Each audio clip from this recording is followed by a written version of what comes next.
Well, we're doing that, the hour being over 7:30. Apologize, little technical bumps. There we go. Thank you. I'd like to call to order the Board of Health meeting for the 15th of February. The first thing on our agenda is the approval of the minutes. But before we do that, do you mind if you do, Melissa, maybe a little update of COVID, and if you wanted that, the dashboard, is that something we wanted to present? I think it was. Yeah, of course. I think it's a great idea. So some of you might have already seen the dashboard from the link, and those that haven't, I will share my screen. So then that way, can you see it now or no? Mm-hmm. Yes. Okay. Great. So I did just put an email to Rachel, who was the epidemiologist who created this, who you guys were fortunate to meet last week. And it looks like it still needs to do one more update because these numbers, if you look, are from the weeks of January 23rd to February 5th. So they are a little bit off. So the numbers are actually lower than they are showing here. So our positivity rate for last week's reporting, so we do get the reporting every Wednesday, and it's for the 2 weeks prior, so the 14 days prior. So right now we're a little over 10%, and it is showing almost 13%. So I will, hopefully she'll get back to me either today or tomorrow, and hopefully we'll have another refresh. But it's an amazing dashboard. Like you can see, it has great information for case metrics, testing metrics, vaccination metrics. It shows kind of where we've peaked. It shows where we're showing on a decline now. There are 3 pages to this dashboard. So there are other information by demographics, age groups, ethnicities. So it's just amazing data to pull from. And I think obviously we'll just keep taking from it. But I think this is data that's very helpful. Hospitalization rates. And then on the last page, it does have breakdown of vaccinations, which is nice. So we get the vaccination breakdowns on a weekly basis from the state. So it's pretty cool because obviously this is an interactive dashboard. So the dashboard is completely pulling from that data. So it is updated routinely regarding positivity rate, vaccination rate, all of that. So it's definitely surpassed our breakdown of ages and case numbers that Trish and I were holding on to for a while. It's a lot prettier to look at, and I feel like it's a lot more information, which is awesome. So we're working with IT now because the hope is the link's great and it does bring you to the dashboard, which is great, but we're hoping to actually have the dashboard visible on our town page. So then when someone looks at it, it's kind of that eye-catching, you see it, versus a link sometimes can get lost in the context. So yeah, so I mean, it's a great dashboard, and I feel like it was a quick turnover with Rachel getting it done. So she is doing it for all of the NC8 communities, and then looking to do some to kind of pull all the data together as well. So it's a neat little concept. It is. It's an awesome chart with information. So that's excellent. Evan, you have a question? No, that was a hand clap. Oh, I was hand up. You had a question. Thank you. I do have a question. Melissa, you mentioned this is for the different towns that are participating in that grant project. So they're all going to have the same dashboard, the same approach, the same visual? Correct. There's some that had specific items that they wanted to add on to their dashboard. So similar to probably Rachel talked about it last week, if there's any data that you see missing on the dashboard, by all means, definitely reach out. And also we'll learn from the other dashboards. So say I take a glimpse of Canton and I say, oh, I really want this item to be added to the dashboard because I think it's useful. Rachel could definitely add that in. Great. That's awesome. Amazing. Thank you. And case-wise, I mean, your summary, things are on the right trend. We're showing slightly decreasing. They are. I mean, if we look at weeks, probably about 2 weeks ago, we were over double what we are now. So I would anticipate, 2 weeks from now that we'll definitely be cut in half, if not less. That's great. That's good. Does this indicate all the vaccinations that are being done with the younger children at the town hall? I mean, like they said, Mass is the leading a state for vaccination rates. And obviously, you know, with that other age group kind of becoming available November, December, we are seeing a higher vaccination rate in those individuals. So yeah, I think overall it's a combination of the vaccination rates. So, thank you so much for that. Any questions for Melissa? If not, we will hit the first official item on our agenda, the review of the minutes from February 1st. I don't know if you may have a chance to review if there was any comments. Yes, I have a comment. Under Planning Board Site Plan Approval, 173 High Plains Street, the explanation of the motion, it's not the correct one. It's repeating the motion for Planning Board request for common site plan approval 2220 Boston Providence Highway. And if you look at the original, that's totally different. Do you see that, Melissa? It's the Planning Board for 123 High Plains Street. The first three paragraphs are the same as for the site plan approval 2220 Boston Providence Highway. Oh, I see. Not in the actual motion, but in the documents and exhibits. Right. It's okay. Good catch, Mona. We'll correct that. Okay. And under the first documents and exhibits, under planning site approval 2220 Boston Providence Highway, I know it says, even like in when we had the items originally, it says to allow the construction of an 8,200 square feet. Is it corporate headquarters or corporate headquarters? I would assume corporate headquarters. Corporate, right? Not coop, like C-O-O-P. Okay, that's what I thought. Corporate. Good catch. Thank you. Anything else? Go for a Triple Crown. Anything else? That's all I had. I thought it was perfect, so I'm glad you found something. I know, I haven't found anything for a while, like for many meetings now, but for this one, I was surprised. I guess it was just like an honest error. And it should have jumped out to all of us, but it didn't. So that was great. Right, I was like, it's a deja vu. Like, I'm like, I just read these three times. Mona, Can't read the documents and the exhibits. Great. Mona, Yeah. I just for learning purposes, what were you saying was duplicated? Under 173 High Plains Street, the documents and exhibits, the Okay. first paragraphs are not for this documents and exhibits. It's for the one right before that. Like, do you see? Did you read Okay, that? I see it now. Yeah, I see it now. Okay, thank you. Just so I can practice. Thank you. Yeah, it should Come say. on. Like, yeah. Do we want to, with those changes, do we want to entertain a motion? I'll make a motion in regards to the February 1st, 2022 minutes. The Board of Health would like to approve the minutes as amended. And I'll second that. Motion's been made and seconded. Any other discussions? All right, then we will take a vote on the acceptance of the minutes. Mona, Aye. Carol, Aye. and Stefan. Aye. And I also, 400, minutes are accepted as amended. Thank you much. All right, next, 7:35 is the planning board. This is the planning board's revised subdivision 6-lot subdivision. That's right.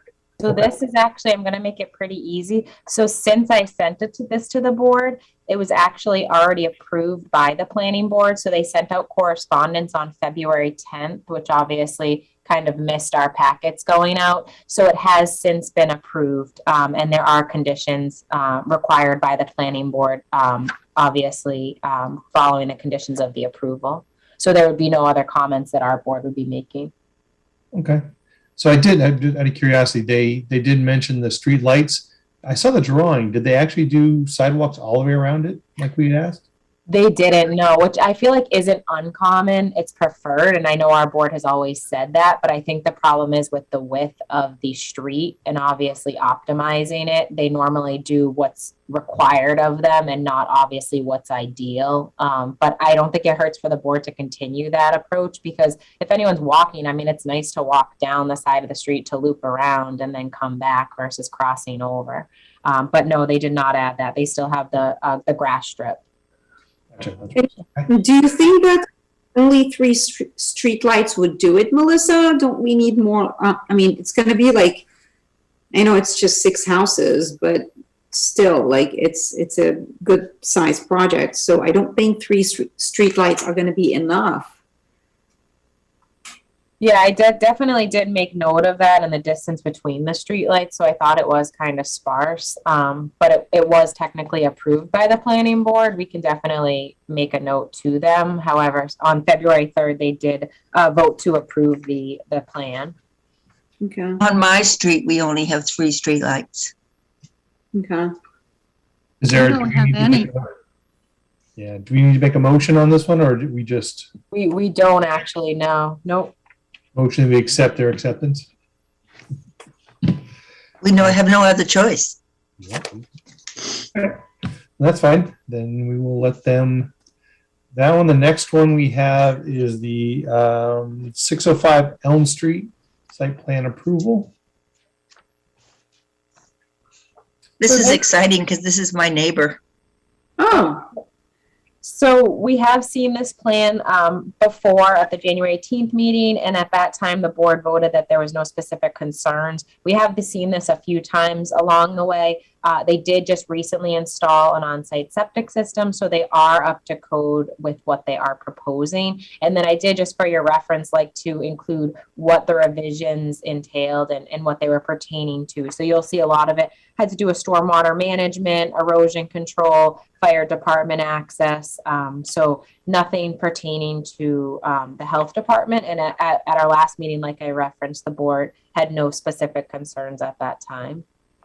should they just flag the septic system before relocating the driveway and utilities? Don't you think they should flag the system, the septic system?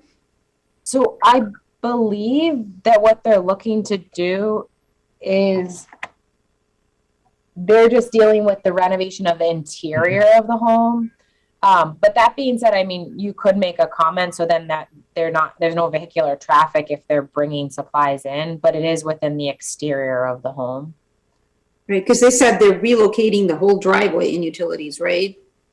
Correct. But they do, on their septic plan, they did show the proposed driveway, and it was not going over the existing septic. Okay, good. Now, this one has not been reviewed and accepted, right? We do have a comment ability. We will make a motion.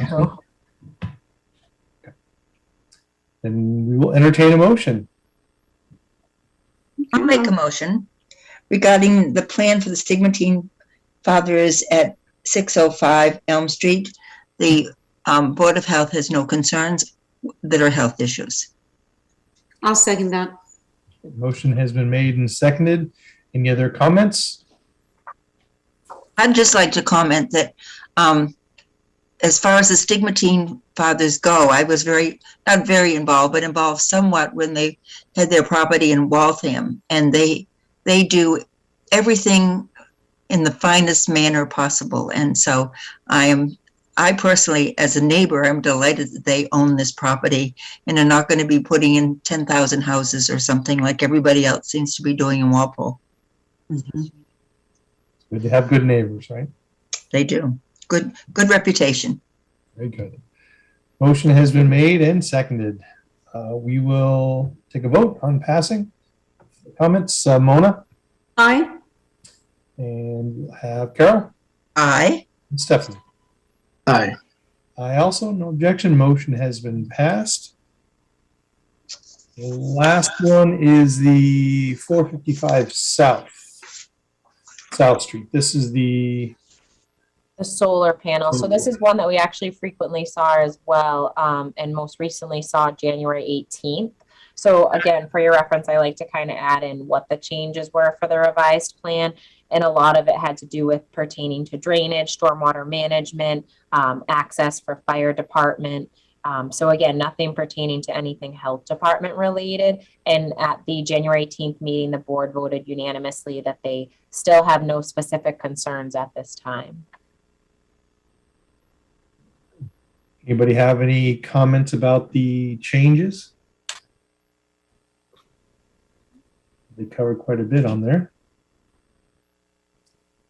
We will entertain a motion. I have one quick question, actually. Oh, please.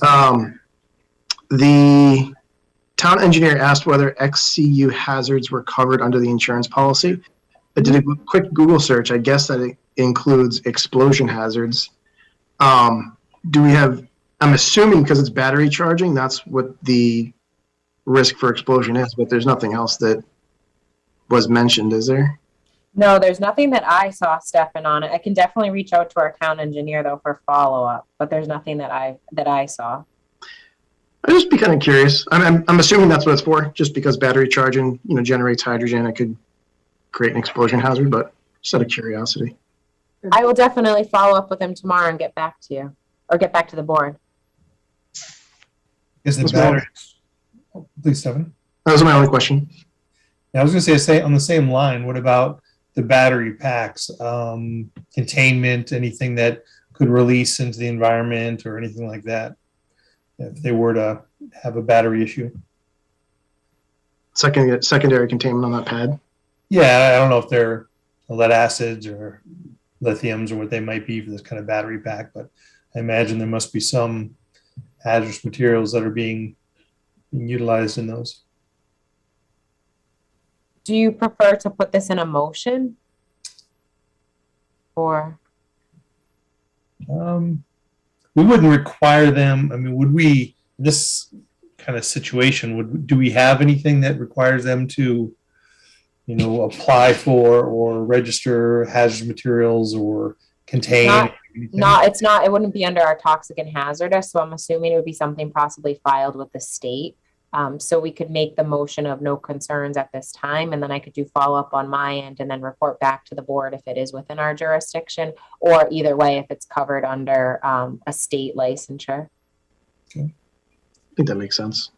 Okay. That makes sense. Anybody want to make that motion? I can make that motion. So in regards to the Neponset Street Ironwood site plan approval case number 2107 at 455 South Street, the board has no concerns or comments at this time. I'll second that. Motion has been made and seconded. Any additional comments? And then we will vote on the motion. Mona? Aye. And Carol? Aye. And Stephanie? Aye. And I also, so 400. Was there new business, body art regs? So these body art regs are fairly newly opened. We opened these at the end of December 2020. If you remember, because we did have an individual inquire about opening up a body art studio. So we actually did the walkthrough. It kind of prompted us to reopen our regs because we have never had a body art studio in Walpole. So it was good on that aspect. They ended up not going through with the lease for the building they were proposing. So I think they went elsewhere to another town. That being said, I was recently approached by an individual looking to do microblading. So I'm not sure, it's a newer concept if you are familiar with it. So it's somewhat along the lines of like a permanent makeup. A lot of times people will do it for like their eyebrows.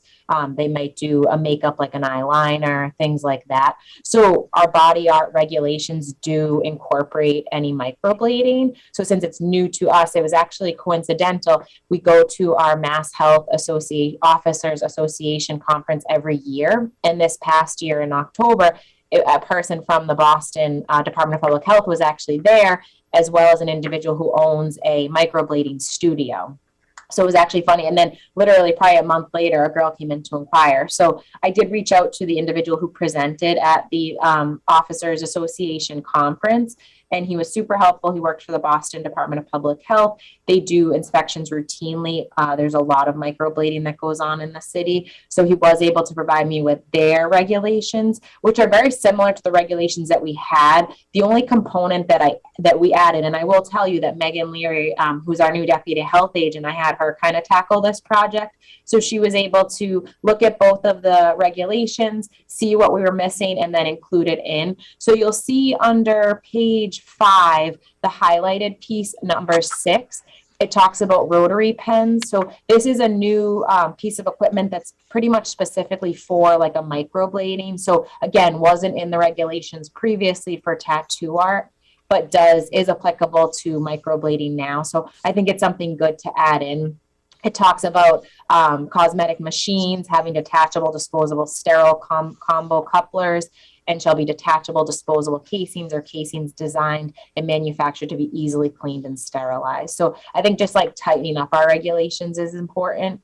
And then the main component is that practitioner training and practitioner experience. So originally it was just practitioner training, and now we've actually added in that component of experience. And again, this is based off of the Boston regulation. And I think it's so smart to have this, because it's showing that this person has not just taken the classes, but has actually demonstrated what they've learned and been taught actually on an individual, to show that they are, well vetted and know what they're doing. So I did speak with the individual from Boston, and he's even looking to possibly open up his regulations in the near future again to like add more components to it. So I told him I would definitely be on his board to kind of go through that, because I think you learn by kind of experience. But I think this is a great start. And obviously, if the board has any questions, I can definitely try to answer them.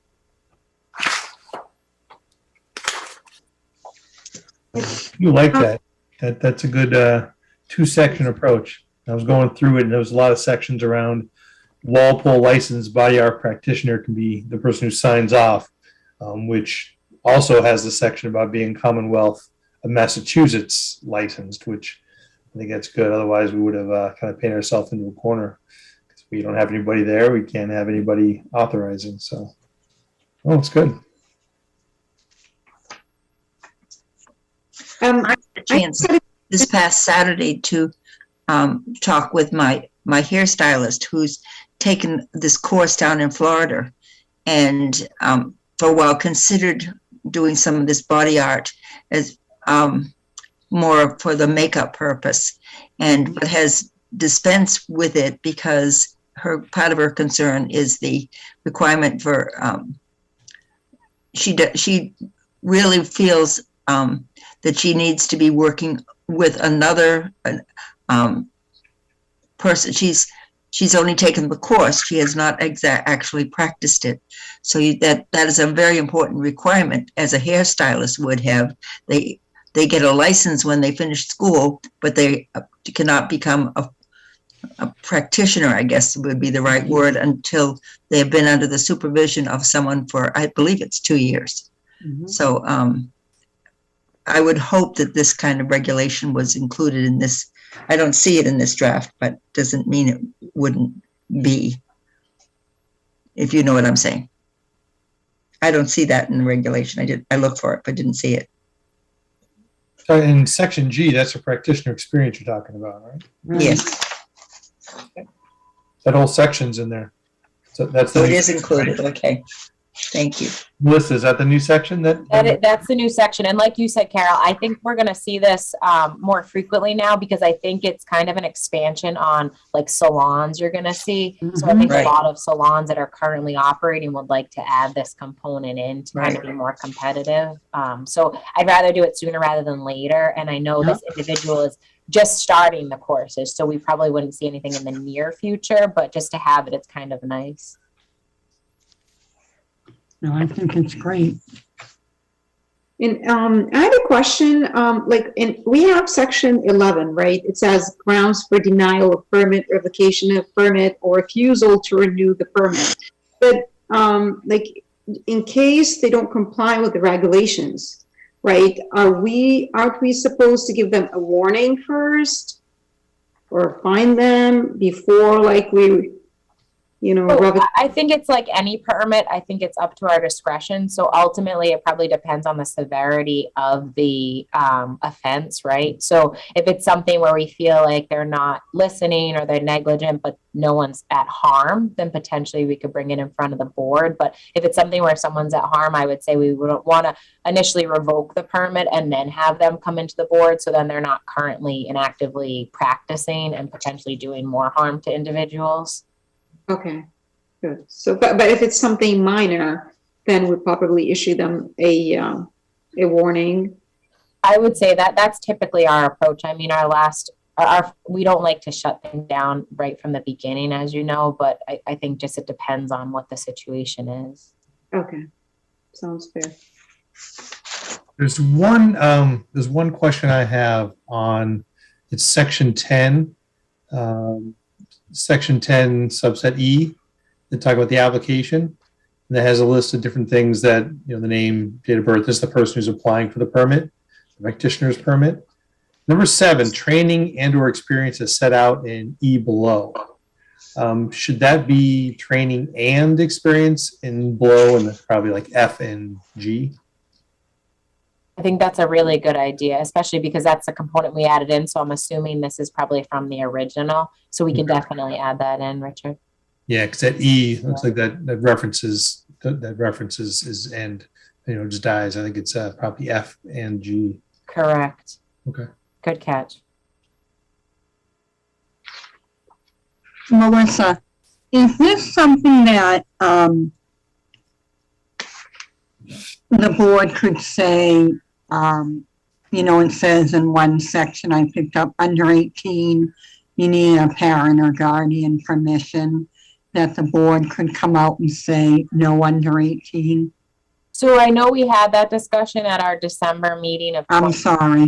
No, you weren't on the board then. Well, you might have been an associate member, but I think that they decided to do the no tattooing, piercing of genitalia, branding, or scarifications shall be performed on a person under the age of 18. Okay. But I agree, we don't really talk about permanent makeup. We do say body piercings other than genitalia may be performed on a person under the age of 18, provided the person is accompanied by a proper. But I guess the thing is, this is considered a form of tattooing, so it would be incorporated in there. And I do know some permanent makeup is used, if you're a child that's been in a fire, it may be for enhancing something that's devastating to them.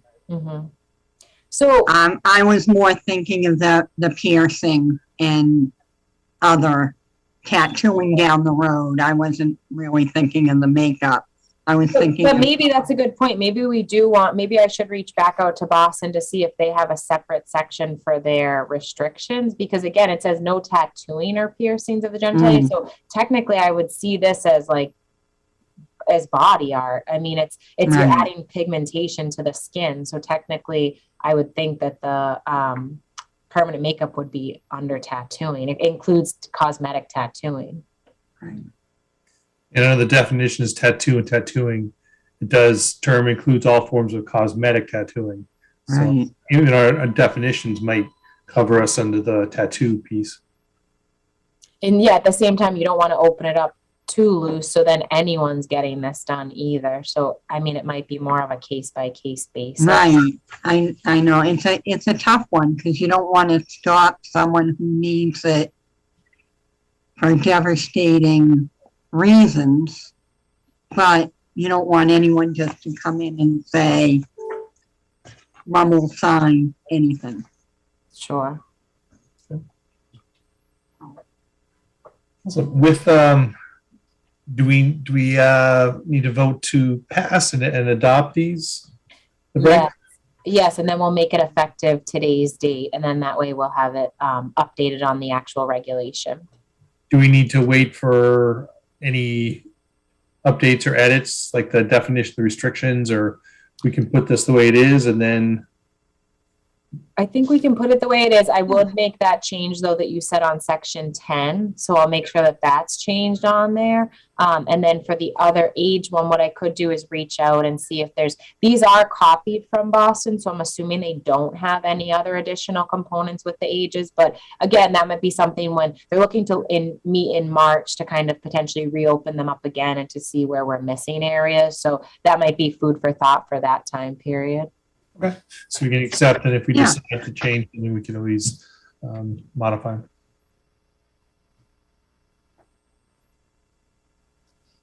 Was there any comments? There's somebody? All right, then, do we want to entertain a motion for the body art establishment regulations? No big takers. I will make a motion that the Board of Health accepts the updated body art establishment regulations with the one edit on regarding the training, that section reference. Than that, the rest of it is accepted. Yeah, I'll second that.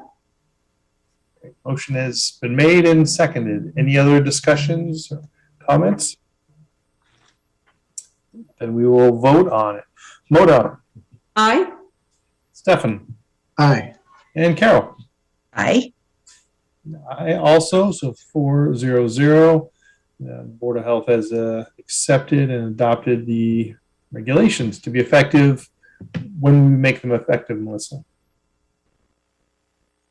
Can make them effective today. Effective today. So that will be the motion. Great. Anything else we have on the agenda? So we just have the site plan decision. And if you do look at the third page under item number 4, it does say all requirements of the town's Board of Health shall be met as related to the site plan. So that's nice that they included that in. And then the only other thing that I have is, I don't know, can you still see my screen? Can. Okay, perfect. So Trish made up this lovely flyer. We are going to be holding kind of standing clinics every Tuesday and Thursday. I'm going to do probably about like a 7-week pilot, see how it goes, and then we'll add dates and times in as necessary. So we did have our 5 to 11-year-old clinic this past Saturday. We vaccinated about 30 individuals. It was perfect for that type of a setting. It's kind of more like a doctor's office setting. You walk in, you could take the elevator or the stairs up to the first floor. There's a little corridor, and then you just register. You go to your vaccination room, and then you go to the observation room. So we have coloring books, things along that nature. So we got a lot of positive feedback.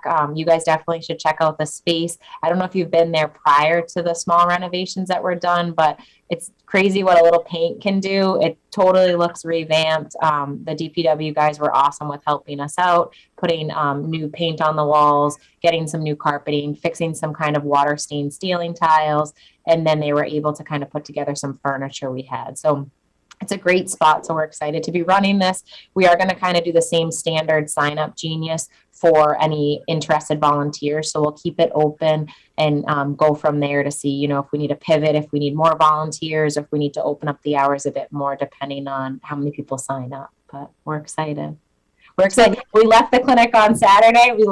It ended at 12:30 and we walked out at 12:35. We didn't have to do the whole hour-long breakdown or 2 hour before we're set up. So it's nice to have a little home. Yes, absolutely. So this is starting this week? It already started every Tuesday and This is Thursday? going to be starting next week. Next week, okay. Good to know. I think it's wonderful using the town hall, the old town hall. Yeah, a lot of people said that. A lot of people had positive feedback regarding the site. This is just COVID vaccines right now, but your plan is if we ever have the need for other vaccines, right, in the future? Correct. correct. And obviously, like for our flu clinics and our mass dispensing sites, we wouldn't utilize this site. We would do like our drive-through clinics or the high school or the Council on Aging. But this is kind of nice to just have, like, Trish has her desk set up so she can get her work done, and then she has that kind of separate space and vaccinate people as needed. And it helps out because it does the later hours for those that are at work during the day. Good. That's great. Awesome. Anything else that the board has? Any comments from or questions from any of our visitors? No? You met all your expectations, Josh? Is it exciting? This was so much better than going to my kids' swim class. Yeah, we'll put you in one of the public hearings, and you'll see some real good times. Yeah. Great. Well, if that's it, then we will make a motion to adjourn. I'll make a motion to adjourn. I'll second. And we will second, and then we'll vote. Mona, Aye. Stefan, Aye. Carol. Aye. I also. The motion passed. We are adjourned. Thank you all very much. Thank you. Thank you. Thank you. Good night. First, Night.